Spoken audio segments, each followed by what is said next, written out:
Hakim berkata, hadis ini sahih menurut kriteria Bukhari Muslim, namun keduanya tidak mengemukakannya. Firman Allah Ta'ala, pada hari dipanaskan emas perak itu dalam neraka jahanam lalu dibakarlah dengannya dahi, lambung, dan punggung mereka. Inilah harta bendamu yang kamu timbun, maka rasakanlah apa yang kamu timbun itu. Yakni, dikatakan kepada mereka ungkapan itu untuk mencela, menghinakan, dan membungkam mereka. Ayat ini senada dengan firman Allah, kemudian tuangkanlah di atas kepalanya siksaan air yang sangat panas. Rasakanlah, sesungguhnya kamu orang-orang yang perkasa dan mulia, Surat Ad-Dukhan, ayat 49. Yakni, siksa ini karena perbuatan itu dan inilah apa yang dahulu kamu timbun untuk dirimu.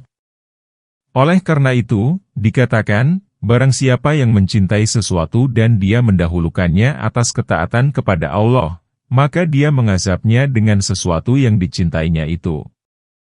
Tatkala seluruh kekayaan itu lebih mereka prioritaskan daripada keridaan Allah atas mereka, maka mereka disiksa dengan kekayaan itu.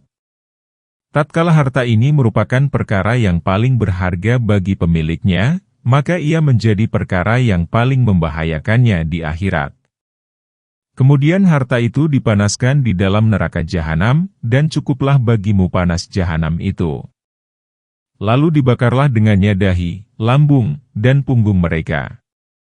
Dalam Sahih Muslim diriwayatkan dari Abu Hurairah bahwasanya Rasulullah bersabda, tiada seseorang yang tidak membayar zakat melainkan akan dibuatkan untuknya lempengan-lempengan api neraka kemudian dibakarlah dengannya dahi, lambung, dan punggungnya pada setiap hari yang lamanya sekitar 50.000 tahun hingga dia memutuskan perkara di antara para hamba.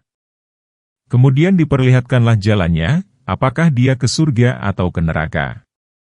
Imam Abu Ja'far bin Jarir meriwayatkan dari Sauban bahwasanya Rasulullah bersabda, barang siapa yang meninggalkan timbunan harta, maka timbunan itu akan ditampilkan kepadanya dalam sosok orang yang gagah berani yang menampakkan buih pada mulutnya. Dia terus menguntitnya.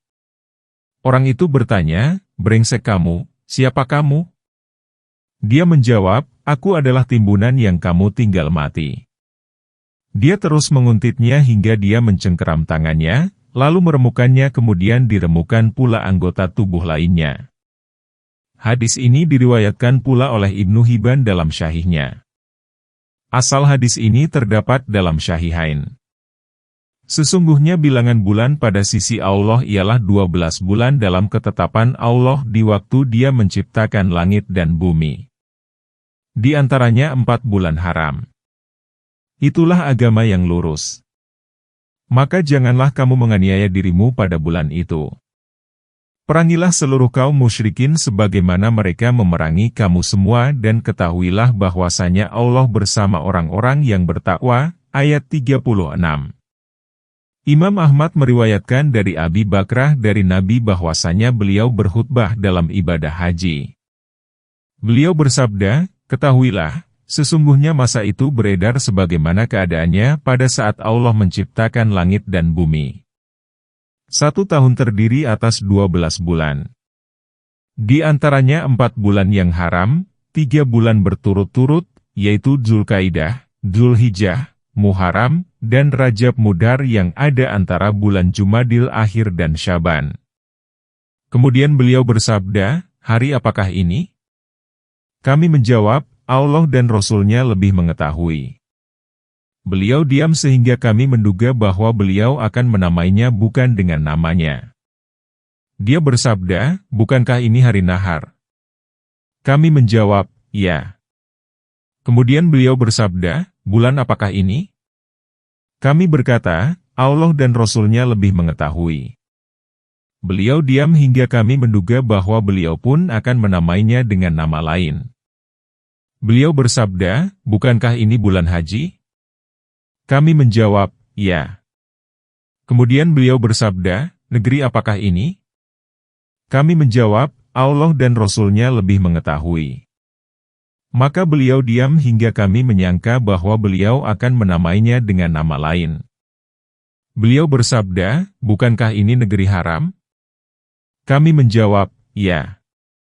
Beliau bersabda, sesungguhnya darahmu dan hartamu aku menduga beliau bersabda dan kehormatanmu diharamkan atasmu seperti keharaman hari, bulan, dan negerimu yang ini.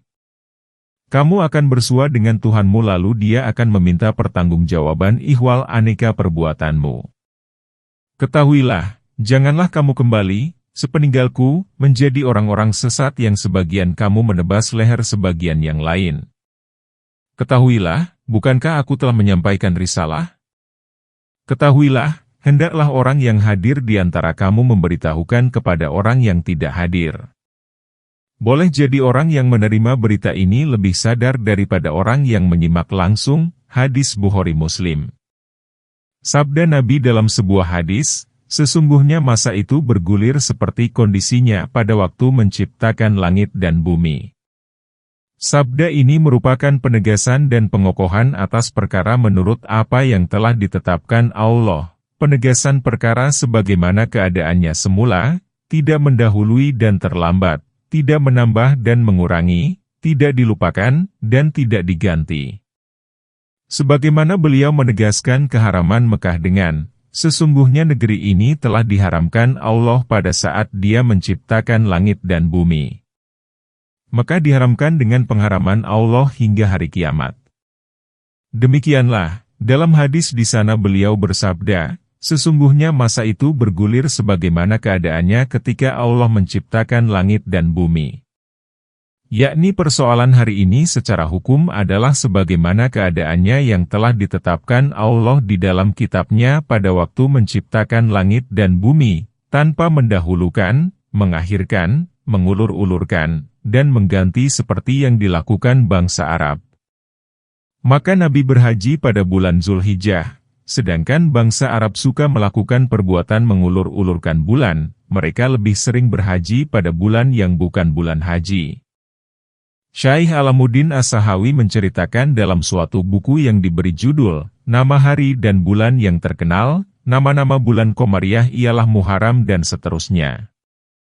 Pembahasan secara terperinci mengenai asal kata Muharram dan mengapa ia dinamai demikian, tidak perlu diperbincangkan di sini.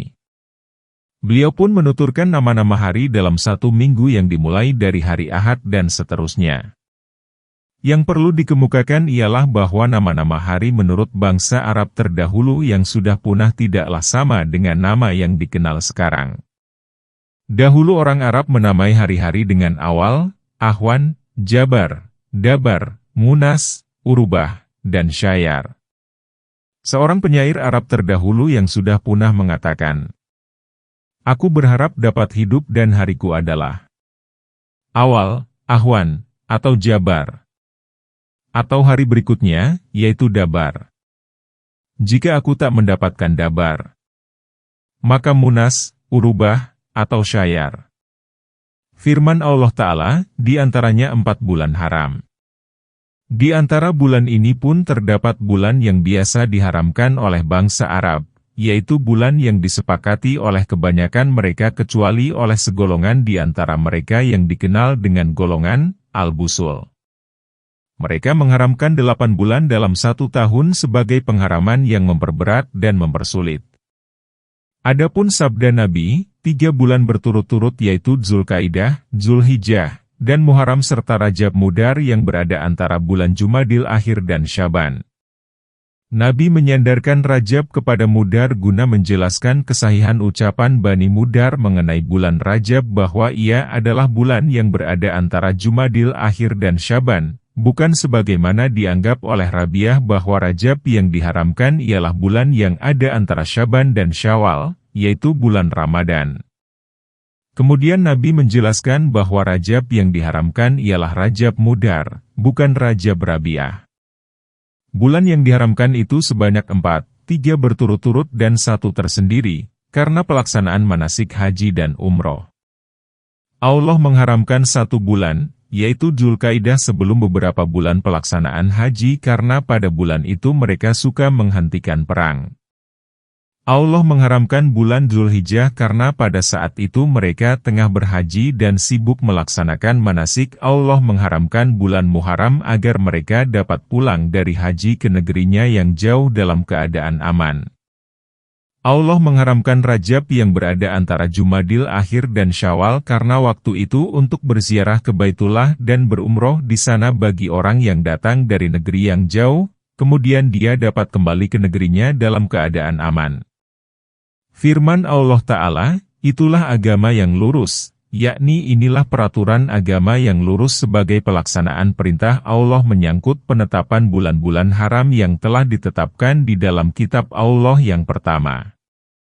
Allah Ta'ala berfirman, maka janganlah kamu menganiaya dirimu pada bulan itu, yakni pada bulan-bulan yang diharamkan itu karena keharamannya mengakibatkan dosa yang sangat kuat dan berat daripada bulan lainnya, sebagaimana kemaksiatan yang dilakukan di negeri haram berlipat dosanya daripada di negeri lainnya. Hal ini berdasarkan firman Allah Ta'ala, barang siapa yang bermaksud di dalamnya melakukan kejahatan secara zalim, niscaya akan kami rasakan kepadanya sebagian siksa yang pedih. Surat Al-Hajj, ayat 25. Demikianlah dosa yang dilakukan pada bulan-bulan haram itu lebih berat. Maka janganlah kamu menjadikan bulan yang haram itu halal dan bulan yang halal menjadi haram seperti yang dilakukan oleh kaum musyrikin dengan mengulur-ulurkan bulan haram. Di dalamnya mereka berbuat dosa. Hal itu merupakan perbuatan menghalalkan yang haram dan mengharamkan yang halal. Itulah yang menambah kekafiran. Firman Allah Ta'ala, perangilah seluruh kaum musyrikin sebagaimana mereka memerangi kamu semua dan ketahuilah bahwasanya Allah bersama orang-orang yang bertakwa. Para ulama berikhtilaf, berbeda pendapat, mengenai pengharaman permulaan perang pada bulan haram.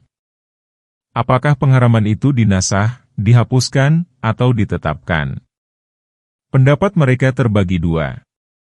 Menurut pendapat yang termasyhur, bahwa pengharaman itu dinasah, dihapuskan, karena Allah Ta'ala berfirman dalam ayat tersebut, maka janganlah kamu menzalimi dirimu pada bulan-bulan itu. Lalu dia menyuruh memerangi kaum musyrikin. Zahir konteks ayat memberitahukan bahwa perintah memerangi itu merupakan perintah yang umum. Jika perintah perang itu diharamkan pada bulan haram, niscaya perintah itu dikaitkan dengan pembatalan ayat, dan karena Rasulullah mengepung penduduk Taif pada bulan haram, yaitu bulan Zulkaidah, sebagaimana ditetapkan dalam Syahihain bahwa Rasulullah menyerang kaum Hawazin pada bulan Syawal. Beliau merampas harta mereka. Mereka berlindung ke Taif, lalu beliau pun menuju ke Taif dan mengepung mereka selama 40 hari. Beliau pulang dan tidak sempat menaklukkannya. Ditegaskan bahwa beliau melakukan pengepungan pada bulan yang diharamkan. Pendapat lain mengatakan bahwa pengharaman bulan haram tidak dihapus karena didasarkan firman Allah Ta'ala, hai orang-orang yang beriman, janganlah kamu menghalalkan syiar Allah dan jangan pula menghalalkan bulan haram. Ayat ini ditafsirkan bahwa Allah Ta'ala mengizinkan kaum mukminin memerangi kaum musyrikin pada bulan haram jika kaum musyrikin yang memulai perang. Sebagaimana Allah Ta'ala berfirman, dan janganlah kamu memerangi mereka di Masjidil Haram sehingga mereka memerangimu di sana. Jika mereka memerangimu, maka perangilah mereka. Demikian pula tanggapan terhadap pengepungan Rasulullah atas penduduk Taif dan pelaksanaannya hingga memasuki bulan haram. Pengepungan itu sebagai bagian yang tak terpisahkan dari penyerangan terhadap Hawazin dan sekutu-sekutunya dari Bani Saqif. Sesungguhnya merekalah yang memulai perang, mengumpulkan tentara, mengajak berperang dan berlaga. Oleh karena itu, Rasulullah pun meladeni mereka. Sesungguhnya mengundur-undurkan bulan haram itu adalah menambah kekafiran, disesatkan orang-orang yang kafir dengan mengundur-undurkan itu. Mereka menghalalkannya pada suatu tahun dan mengharamkannya pada tahun yang lain agar mereka dapat menyesuaikan dengan bilangan yang diharamkan Allah. Dijadikan indah bagi mereka perbuatan buruknya itu. Allah tidak menunjukkan orang-orang kafir, ayat 37. Inilah sebagian perbuatan kaum musyrikin yang dicela. Perbuatan itu berupa pengubahan peraturan agama Allah berdasarkan pandangannya yang salah, pengubahan hukum Allah berdasarkan hawa nafsunya, menghalalkan perkara yang diharamkan Allah, mengharamkan perkara yang dihalalkan Allah dengan mengulur-ulurkan keharaman masa 3 bulan haram yang dapat menghambat hasrat mereka dalam memerangi musuh-musuhnya. Sebelum zaman Islam, mereka telah membuat perpanjangan masa dengan menghalalkan bulan yang haram, yaitu menghalalkan bulan Muharram lalu mengulurkannya hingga bulan Safar, berarti mereka menghalalkan bulan haram dan mengharamkan bulan halal. Hal itu agar mereka dapat menyesuaikan dengan bilangan 4 bulan haram yang diharamkan Allah. Orang yang pertama kali mengundur-undurkan bulan bagi bangsa Arab sehingga dia menghalalkan bulan yang telah diharamkan Allah dan mengharamkan bulan yang telah dihalalkan Allah adalah seseorang yang dikenal dengan nama Al-Kilmis, yaitu Hudzaifah bin Abdu Fakim bin Adi bin Amir. Nasabnya sampai kepada Malik bin Kinanah bin Huzaimah dan sampai kepada Ma'ad bin Adnan. Kemudian praktek kilmis tersebut dilanjutkan oleh anak-anak dan cucu-cucunya hingga sampai kepada Abu Tamamah Janadah bin Auf. Dialah yang menggenapkan musim pada setiap tahun. Dia berseru, "Ketahuilah, sesungguhnya Abu Tamamah tidak dapat dipaksa dan dicela. Ketahuilah sesungguhnya Safar merupakan awal bulan tahun ini. Pada tahun ini Safar itu halal." Kemudian dia menghalalkan Safar bagi manusia. Dan pada tahun lain dia mengharamkannya, sedang pada tahun lainnya dia mengharamkan bulan Muharram. Itulah yang dimaksud oleh firman Allah Ta'ala, sesungguhnya mengundur-undurkan bulan haram itu adalah menambah kekafiran, yakni 1 tahun menghalalkan Muharram dan tahun berikutnya mengharamkannya. Mereka menghalalkannya pada suatu tahun dan mengharamkannya pada tahun yang lain agar mereka dapat menyesuaikan dengan bilangan yang diharamkan Allah, yang berjumlah 4 bulan. Maka mereka telah menghalalkan apa yang diharamkan Allah dengan mengakhirkan bulan yang haram ini. Dikatakan bahwa mereka menamai Zulhijjah dengan Muharram, Muharram dengan Safar, dan Safar dengan Rabiul Awal. Demikianlah yang mereka lakukan hingga bulan Zulkaidah menjadi Zulhijjah. Jadi, pada hakikatnya mereka berhaji pada bulan Zulkaidah yang mereka namakan dengan Zulhijjah dan dikatakan bahwa bulan itu sesuai dengan pelaksanaan Haji Abu Bakar, yaitu pada bulan Zulkaidah. Demikian menurut penafsiran Mujahid. Pandangan itu perlu ditinjau. Bagaimana bisa sah Haji Abu Bakar yang dilakukan pada bulan Zulkaidah padahal Allah Ta'ala berfirman, dan suatu permakluman dari Allah dan Rasul-Nya kepada umat manusia pada hari Haji Akbar bahwa sesungguhnya Allah dan Rasul-Nya berlepas diri dari kaum musyrikin. Permakluman itu disampaikan pada saat berhajinya Abu Bakar. Kalaulah permakluman itu bukan pada bulan Zulhijjah, niscaya Allah berfirman, pada hari Haji Akbar.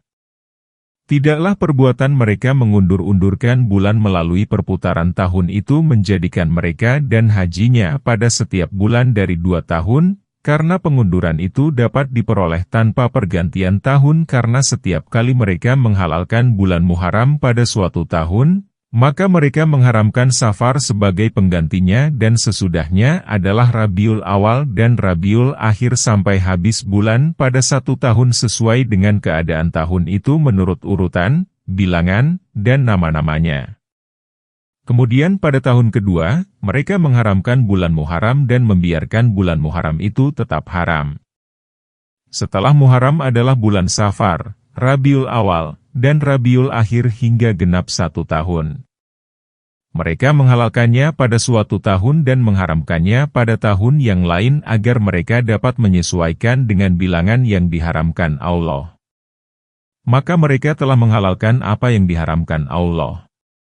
Hai orang-orang yang beriman, mengapa kamu apabila dikatakan kepadamu, berangkatlah pada jalan Allah, lalu kamu merasa berat dan ingin tinggal di tempatmu?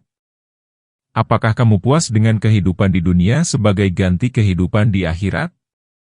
Kenikmatan kehidupan dunia itu dibandingkan kehidupan di akhirat hanyalah sedikit, ayat 38. Jika kamu tidak berangkat, niscaya Allah mengazabmu dengan azab pedih dan digantinya dengan kaum lain. Kamu tidak akan dapat memberi mudarat kepadanya sedikit pun. Allah Maha Kuasa atas segala sesuatu, ayat 39.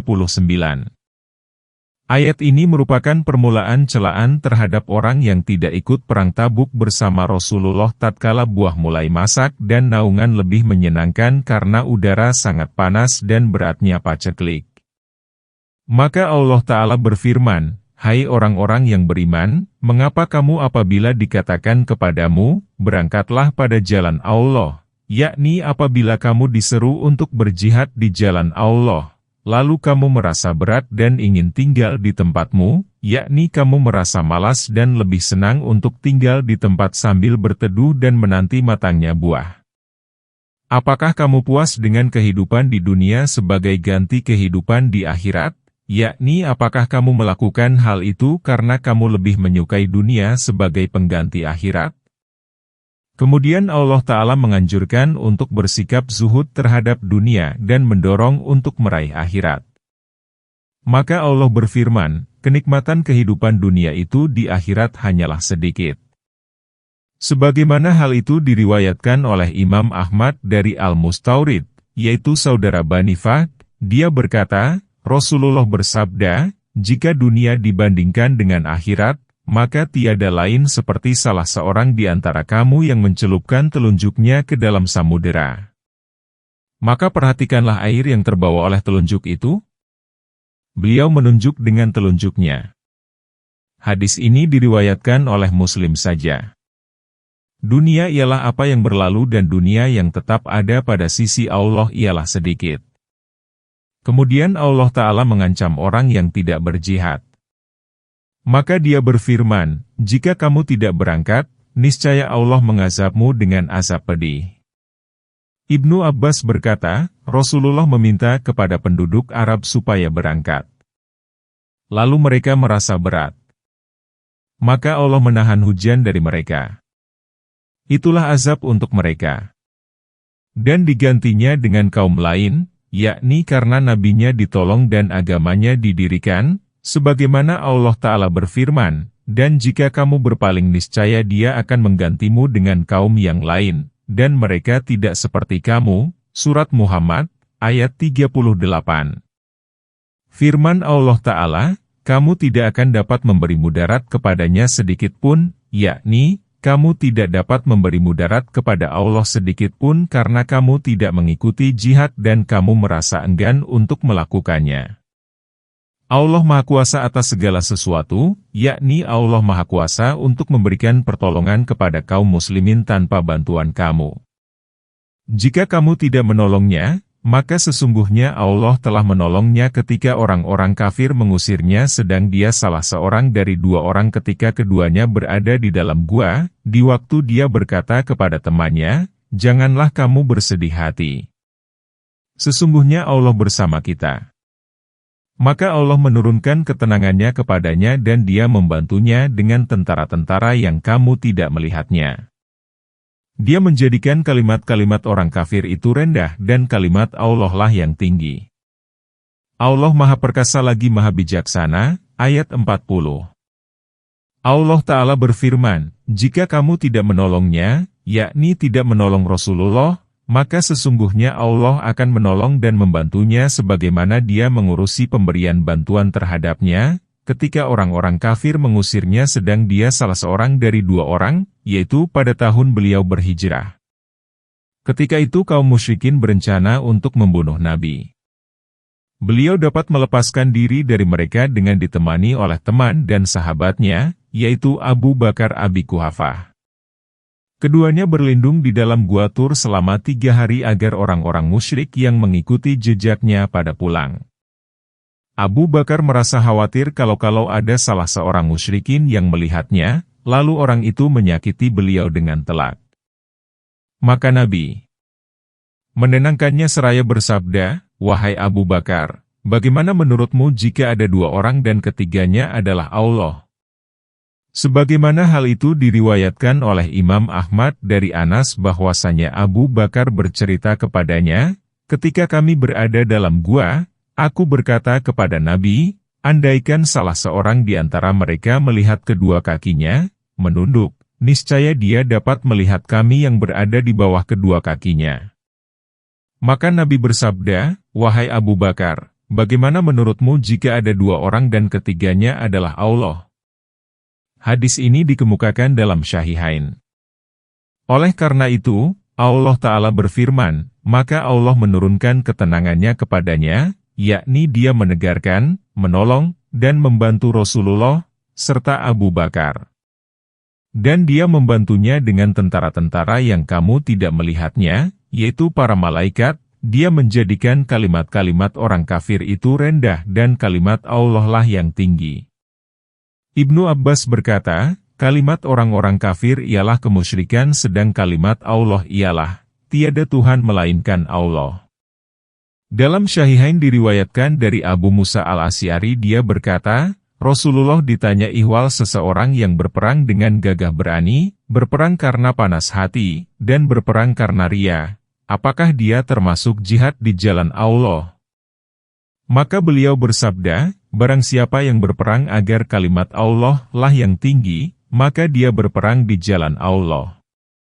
Firman Allah Ta'ala, Allah Maha Perkasa, dalam menyiksa dan memberikan pertolongan. Dia melindungi orang yang berlindung ke pintunya. Lagi Maha Bijaksana, dalam perkataan dan perbuatannya. Berangkatlah kamu baik dengan merasa ringan maupun berat dan berjihadlah dengan harta dan jiwamu di jalan Allah.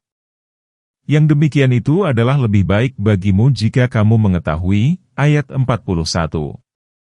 Sehubungan dengan ayat, berangkatlah kamu baik dengan merasa ringan maupun berat, Sufyan Ats-Tsauri meriwayatkan dari Muslim bin Syalih, ayat ini merupakan ayat yang pertama diturunkan dari surat At-Taubah. Ali bin Yazid meriwayatkan dari Anas dari Abi Talhah, dia menafsirkan, baik orang tua maupun pemuda. Allah tidak mau mendengar alasan seseorang. Kemudian Abu Talhah berangkat ke Syria, lalu berperang, dan gugur. Dalam riwayat lain dikatakan, adalah Abu Talhah membaca surat At-Taubah hingga sampai kepada ayat, berangkatlah kamu baik dengan merasa ringan maupun berat dan berjihadlah dengan harta dan jiwamu di jalan Allah.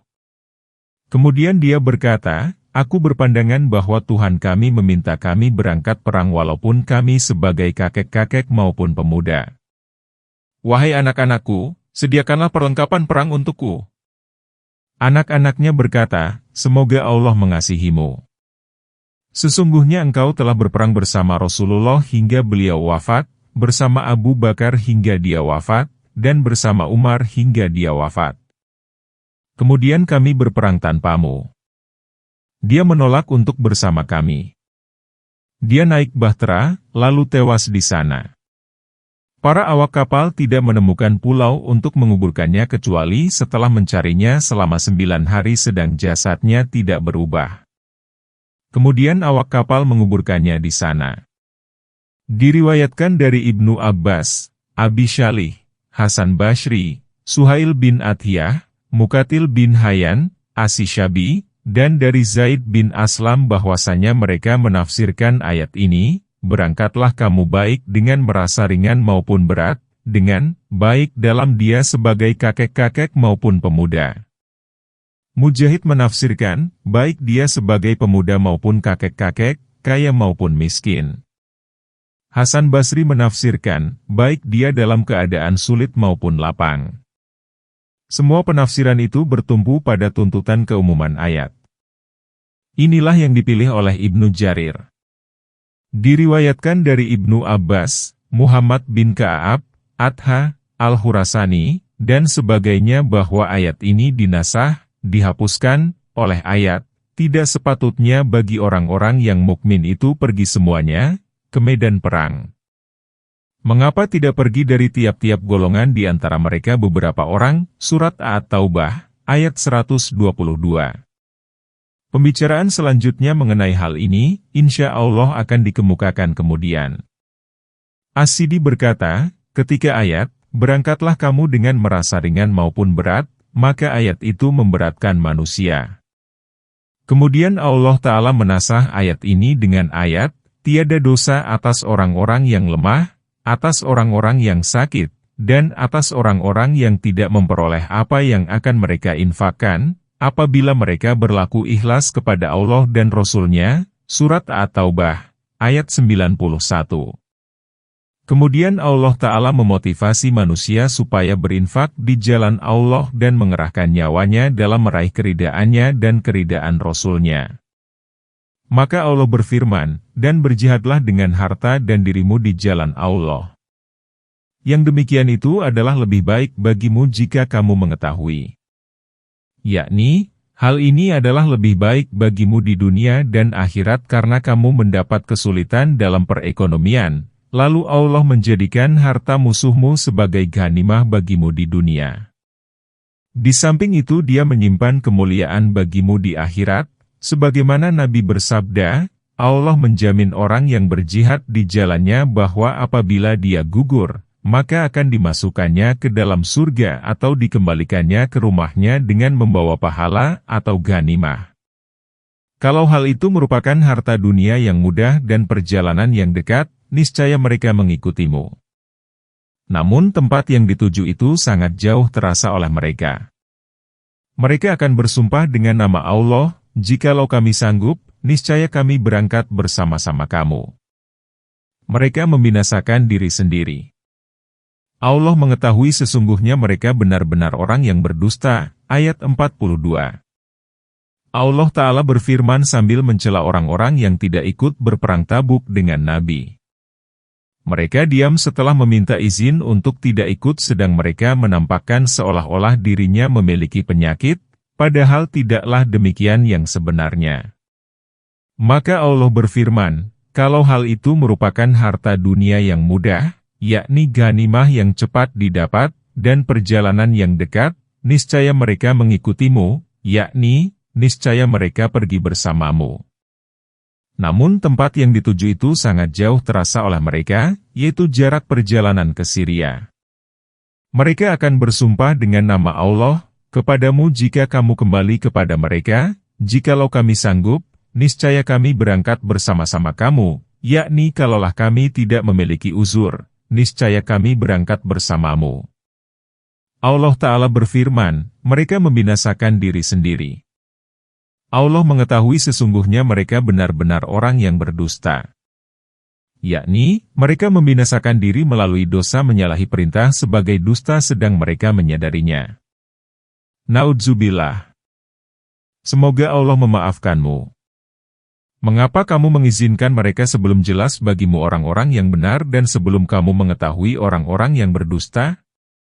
Ayat 43. Orang-orang yang beriman kepada Allah dan hari kemudian tidak meminta izin kepadamu untuk tidak berjihad dengan harta dan diri mereka. Dan Allah mengetahui orang-orang yang bertakwa. Ayat 44.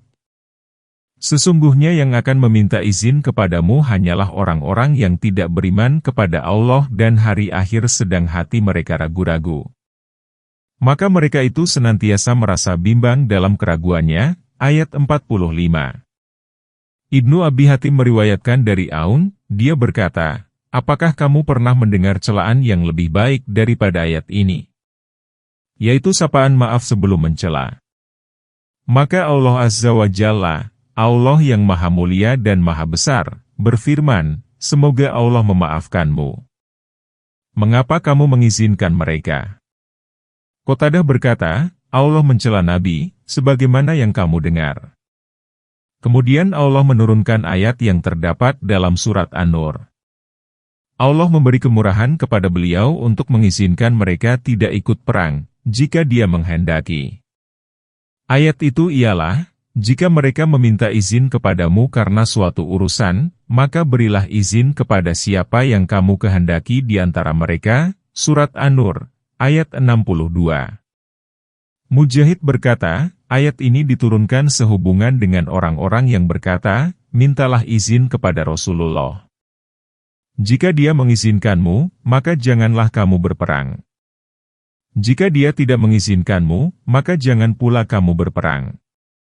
Oleh karena itu, Allah Ta'ala berfirman, sebelum jelas bagimu orang-orang yang benar, bahwa dia memiliki uzur, dan sebelum kamu mengetahui orang-orang yang berdusta. Allah Ta'ala berfirman, mengapa kamu membiarkan mereka tatkala mereka meminta izin kepadamu? Mengapa kamu mengizinkan mereka untuk tetap diam di tempat sebelum kamu mengetahui siapa yang benar-benar menampilkan ketaatan kepadamu dan siapa yang berdusta? Sesungguhnya mereka merupakan orang yang senantiasa bercokol di rumahnya dan tidak mau berperang. Adalah sama saja, apakah kamu memberi izin atau tidak, mereka tetap tinggal di tempatnya. Oleh karena itu, Allah Ta'ala memberitahukan, orang-orang yang beriman kepada Allah dan hari kemudian tidak meminta izin kepadamu untuk tidak berjihad, yakni untuk berpangku tangan dari berperang, dengan harta dan diri mereka, karena mereka melihat jihad itu berjarak dekat. Tatkala Allah menganjurkan mereka berjihad, maka mereka pun bergegas dan melaksanakannya. Dan Allah mengetahui orang-orang yang bertakwa. Sesungguhnya yang akan meminta izin kepadamu, untuk tetap berpangku tangan adalah dari kalangan orang yang tidak beralasan, yaitu, hanyalah orang-orang yang tidak beriman kepada Allah dan hari akhir, yakni mereka yang tidak mengharapkan pahala atas amalnya di negeri akhirat, sedang hati mereka ragu-ragu mengenai kebenaran apa yang kamu bawa kepada mereka. Maka mereka itu senantiasa merasa bimbang dalam keraguannya, yakni mereka ragu-ragu dan tidak memiliki pendirian yang teguh dalam apapun. Mereka adalah kaum yang bingung dan binasa, tidak termasuk kelompok kafir dan tidak termasuk kelompok mukmin. Barang siapa yang disesatkan Allah, maka kamu tidak akan menemukan jalan baginya. Jika mereka mau berangkat, niscaya mereka melakukan persiapan untuk keberangkatan itu. Namun, Allah tidak menyukai keberangkatan mereka. Maka Allah mengundurkan mereka dan dikatakan kepada mereka, tinggallah kamu bersama orang-orang yang tinggal itu, ayat 46. Jika mereka berangkat bersama kamu, niscaya mereka tidak menambahmu melainkan kerusakan belaka dan niscaya mereka akan bergegas maju melalui celah-celah barisanmu untuk menimbulkan fitnah sedang di antara kamu ada orang yang amat suka mendengarkan perkataan mereka. Dan Allah Maha mengetahui orang-orang yang zalim, ayat 47. Allah Ta'ala berfirman, jika mereka mau berangkat bersamamu ke medan perang, niscaya mereka melakukan persiapan untuk keberangkatan itu, yakni niscaya mereka bersiap-siap untuk menghadapinya. Namun, Allah tidak menyukai keberangkatan mereka, yakni Allah murka bila mereka pergi bersamamu sebagai takdir. Yakni, pengetahuan Allah telah menetapkan bahwa mereka merupakan kaum kafir yang munafik sehingga Dia murka atas kepergian mereka bersamamu. Dia menetapkan tidak keberangkatannya sebagai takdir, maka Dia mengakhirkan mereka. Maka Allah mengundurkan mereka dan dikatakan kepada mereka, tinggallah kamu bersama orang-orang yang tinggal itu.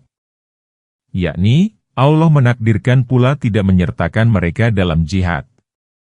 Kemudian Allah menjelaskan mengapa Dia tidak suka jika mereka berangkat bersama kaum mukminin. Dia berfirman, jika mereka berangkat bersama kamu, niscaya mereka tidak menambahmu melainkan kerusakan belaka, karena mereka penakut dan lemah, dan niscaya mereka akan bergegas maju melalui celah-celah barisanmu untuk menimbulkan fitnah, yakni mereka akan berlari mengadu domba, menyebarkan kebencian, dan menimbulkan fitnah. Sedang di antara kamu ada orang yang amat suka mendengarkan perkataan mereka, yakni orang-orang yang menaati mereka dan menganggap baik ucapan mereka walaupun pendengar. Ini tidak mengetahui keadaan mereka yang sebenarnya. Maka hal itu akan menimbulkan kerusakan besar di kalangan kaum mukminin. Maka Allah mengundurkan mereka karena Dia mengetahui bahwa apabila mereka pergi bersamamu, niscaya mereka menghancurkan orang yang bersamamu, yaitu orang yang mengikuti mereka dari kalangan kaum yang gemar menguping yang sebenarnya dari kalangan mereka sendiri. Muhammad bin Ishaq berkata, ada orang-orang yang meminta izin. Menurut riwayat yang sampai kepadaku, orang itu dari kalangan terpandang di antaranya Abdullah bin Ubay bin Salul dan Al-Jud bin Qais. Jika kedua orang semacam ini pergi bersama tentara Rasulullah, niscaya mereka menghasut sebagian tentara Rasul yang berasal dari kelompok kaum fasik yang mencintai dan menaati mereka lantaran kebangsawanannya. Kemudian Allah Ta'ala memberitahukan kesempurnaan pengetahuannya, dan Allah Maha mengetahui orang-orang yang zalim. Allah memberitahukan bahwa Dia Maha mengetahui terhadap mereka dan apa yang akan terjadi pada mereka sebelum Dia menciptakan langit dan bumi.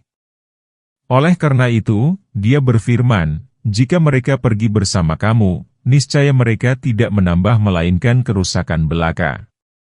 Kemudian Allah memberitahukan keadaan mereka jika mereka jadi berangkat. Di samping itu mereka tidak akan berangkat, sebagaimana Allah Ta'ala berfirman, "Sekiranya mereka dikembalikan, niscaya mereka kembali kepada apa yang mereka telah dilarang mengerjakannya." Surat Al-An'am, ayat 28. Sesungguhnya mereka telah mencari-cari fitnah sejak dahulu dan mereka mengatur berbagai tipu daya untukmu hingga datanglah kebenaran dan menanglah urusan Allah sedang mereka tidak menyukainya. Ayat 48. Di antara mereka ada orang yang berkata, "Berilah aku izin dan janganlah kamu menjerumuskan aku ke dalam fitnah." Ketahuilah, ke dalam fitnahlah mereka terjerumus. Sesungguhnya jahanam itu benar-benar meliputi orang-orang yang kafir. Ayat 49. Jika kamu mendapat kebaikan, mereka menjadi tidak senang karenanya.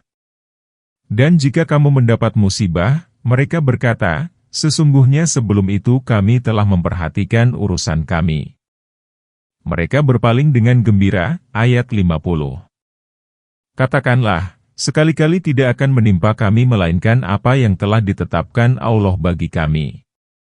Dialah pelindung kami dan hanya kepada Allah lah seharusnya orang-orang yang beriman itu bertawakal. Ayat 51.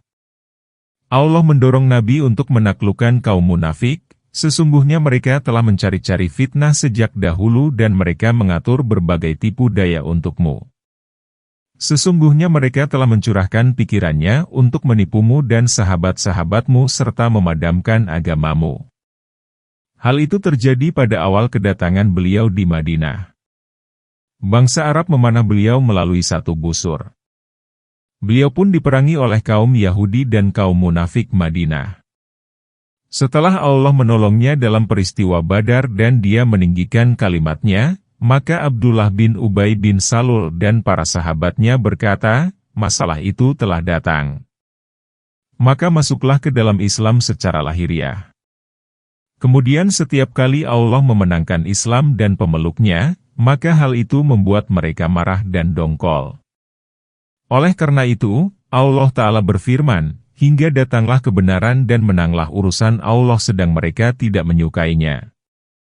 Kemudian Allah Ta'ala berfirman, "Hai Muhammad, di antara kaum munafik itu ada yang berkata kepadamu, berilah aku izin untuk tetap tinggal, dan janganlah kamu menjerumuskan aku ke dalam fitnah, melalui kepergian bersamamu karena ada gadis-gadis Romawi." Maka Allah Ta'ala berfirman, "Ketahuilah, ke dalam fitnahlah mereka terjerumus, yakni mereka terjerumus ke dalam fitnah melalui ucapannya itu." Sebagaimana diriwayatkan oleh Muhammad bin Ishaq. Dia berkata sambil meriwayatkan dari Az-Zuhri, Yazid bin Roman, Abdullah bin Abi Bakar, Ashim, Qatadah, dan sebagainya. Mereka berkata, pada suatu hari Rasulullah bersabda, yaitu ketika beliau melakukan persiapan, kepada Jud bin Qais saudara Bani Salamah, "Hai Paman Jud, apakah engkau sanggup melawan Bani Ashfar?" Dia menjawab, "Wahai Rasulullah, mengapa engkau tidak mengizinkan aku untuk tinggal dan jangan engkau jerumuskan aku ke dalam fitnah? Demi Allah, kaumku sudah paham bahwa tiada orang yang paling terpesona terhadap wanita kecuali aku. Sesungguhnya aku khawatir bila aku melihat wanita Bani Ashfar, maka aku tidak tahan terhadapnya." Nabi berpaling lalu bersabda, "Aku mengizinkanmu." Sehubungan dengan Al-Jud bin Qais, maka diturunkanlah ayat, dan di antara mereka ada orang yang berkata, "Berilah aku izin dan janganlah engkau menjerumuskanku ke dalam fitnah." Yakni, sesungguhnya dia khawatir terhadap wanita Bani Ashfar, padahal dia tidaklah demikian. Keterjerumusannya ke dalam fitnah adalah karena dia tidak menyertai Nabi dan dia lebih menyukai dirinya daripada diri Nabi. Demikian pula diriwayatkan dari Ibnu Abbas dan yang lainnya bahwa ayat itu diturunkan sehubungan dengan Al-Jud bin Qais. Dia merupakan salah seorang pemuka dan bangsawan Bani Salamah. Firman Allah Ta'ala, sesungguhnya jahanam itu benar-benar meliputi orang-orang yang kafir, yakni tiada dapat mengelak, tiada dapat menyelamatkan diri, dan tiada dapat melarikan diri dari jahanam. Adalah Bani Salamah jemu terhadap kepemimpinan Al-Jud bin Qais atas mereka karena kebahilannya. Maka Rasulullah mengangkat Basar bin Al-Barra bin Marur sebagai pemimpin Bani Salamah. Hal ini ditegaskan dalam Syahih. Firman Allah Ta'ala, jika kamu mendapat kebaikan, mereka menjadi tidak senang karenanya, karena Allah Ta'ala memberitahukan kepada Rasul-Nya akan permusuhan mereka kepadanya dan karena kebaikan apapun yang diperoleh Rasulullah dan kaum muslimin adalah membuat mereka tidak senang. Dan jika kamu mendapat musibah, mereka berkata, sesungguhnya sebelum itu kami telah memperhatikan urusan kami. Yakni, sebelum ini kami telah menjaga diri supaya tidak mengikutinya. Mereka berpaling dengan gembira. Maka Allah membimbing Rasul-Nya untuk menanggapi ucapan mereka. Allah berfirman, katakanlah kepada mereka, sekali-kali tidak akan menimpa kami melainkan apa yang telah ditetapkan Allah bagi kami, yakni kami berada di bawah kehendak dan kekuasaannya. Dialah pelindung kami, yakni Tuhan dan tempat kami berlindung. Dan hanya kepada Allah lah seharusnya orang-orang yang beriman itu bertawakal, yakni kepada Allah lah mereka bertawakal. Cukuplah Dia bagi kami. Dia adalah sebaik-baik pelindung. Katakanlah, tidaklah yang kamu tunggu-tunggu dari kami melainkan salah satu dari dua kebaikan. Dan kami menunggu-nunggu dari kamu bahwa Allah akan menimpakan kepadamu azab dari sisinya atau melalui tangan-tangan kami. Maka tunggulah, sesungguhnya kami menunggu-nunggu bersamamu, ayat 52. Katakanlah, nafkahkanlah hartamu baik dengan sukarela maupun terpaksa. Sekali-kali hal itu tidak akan diterima darimu. Sesungguhnya kamu adalah orang-orang yang fasik, ayat 53. Dan tidak ada yang menghalangi mereka untuk diterima dari mereka nafkah-nafkahnya melainkan karena mereka kafir kepada Allah dan Rasul-Nya serta tidaklah mereka mengerjakan sholat melainkan mereka dalam keadaan malas dan tidaklah mereka menafkahkan melainkan dengan rasa enggan, ayat 54. Allah Ta'ala berfirman, katakanlah, kepada mereka hai Muhammad, tidaklah yang kamu tunggu-tunggu dari kami melainkan salah satu dari dua kebaikan, mati syahid atau kemenangan terhadapmu. Demikian ditafsirkan oleh Ibnu Abbas dan yang lainnya. Dan kami menunggu-nunggu dari kamu bahwa Allah akan menimpakan kepadamu azab dari sisinya atau melalui tangan-tangan kami, yang ini atau yang itu. Yakni, dengan menawan atau membunuh. Maka tunggulah, sesungguhnya kami menunggu-nunggu bersamamu. Firman Allah Ta'ala, katakanlah, nafkahkanlah hartamu baik dengan sukarela maupun terpaksa, yakni bagaimanapun kamu menginfakkan harta, baik dengan sukarela maupun terpaksa, sekali-kali hal itu tidak akan diterima darimu. Sesungguhnya kamu adalah orang-orang yang fasik. Kemudian Allah Ta'ala memberitahukan mengapa Dia tidak menerima infak mereka, yaitu, karena mereka kafir kepada Allah dan Rasul-Nya, yakni amal itu menjadi sah hanya karena keimanan, serta tidaklah mereka mengerjakan sholat melainkan mereka dalam keadaan malas, yakni mereka tidak memiliki kaki yang teguh dan cita-cita untuk beramal. Dan tidaklah mereka menafkahkan melainkan dengan rasa enggan. Sesungguhnya Nabi bersabda, sesungguhnya Allah tidak merasa jemu hingga mereka jemu. Sesungguhnya Allah adalah baik dan tidak menerima kecuali yang baik. Oleh karena itu, Allah tidak menerima infak dan amal mereka karena Dia hanya menerima amal dari orang-orang yang bertakwa.